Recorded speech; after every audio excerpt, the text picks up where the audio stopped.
And I say this bluntly today, I'm not going to hold my punches back. You want a textbook example of what happens when you start making the Brahmin the hate figure, and from there the jump to the church is not too far. Take a look at Punjab. Take a look at Punjab. They first decided to vilify the Brahmin in the name of newly minted versions of Khalistanism under the British period. From there, they gradually moved towards anti-Hinduism because the jump from there is not much. After that, how far do you think is the jump from there to the church or Islam? Throw in drugs, it's over. And you're losing a crucial battleground border state. So I'm very clear. Keep attacking the Vedic core of the Hindu philosophy in whatever name, under whatever rubric, under whatever umbrella. You're paving the way for anti-Hinduism at some point or the other.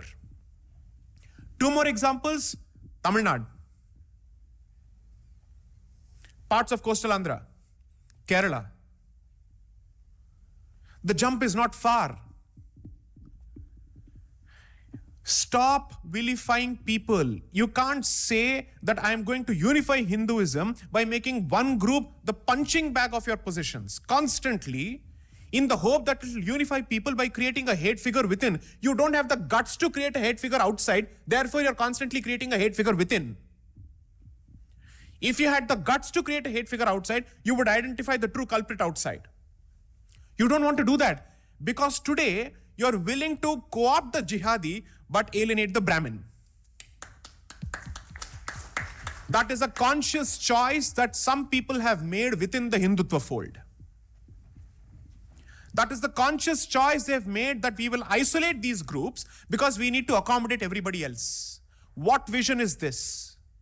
So what is the message that you're sending to people who subscribe by the rules of the Veda?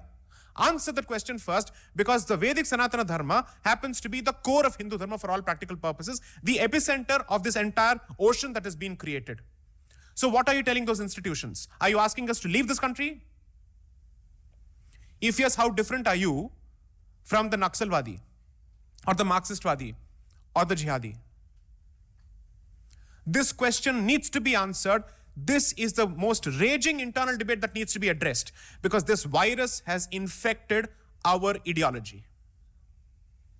And the discussion is not happening in the places where it has to happen, because people are taking pot shots sitting in their ivory towers, when the price is actually being paid by people on the ground.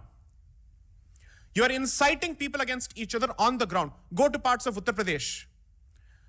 The biggest threat to Hinduism, especially in Uttar Pradesh, is going to come from Chandrasekhar Azad. You take it from me. You take it from me. It's going to come from that gentleman. And people sitting here will co-opt even him in the name of Hindu unity and alienate everybody else. Wait for this to happen. This is the direction in which we are hurtling at this point. In the process, you don't have what it takes to create knowledge. You have not preserved anything. You will destroy and spew and spit on everything that has been created for millennia. So my answer is very clear. My positions on this subject are not at loggerheads with Hindu dignity and Hindu unity. They are not. And if you constantly want to use untouchability as the touchstone for every position on Varnashrama Dharma, I'm sorry to say, you must be treated as an insider-outsider or a mole or a Trojan, which is even worse than the outsider.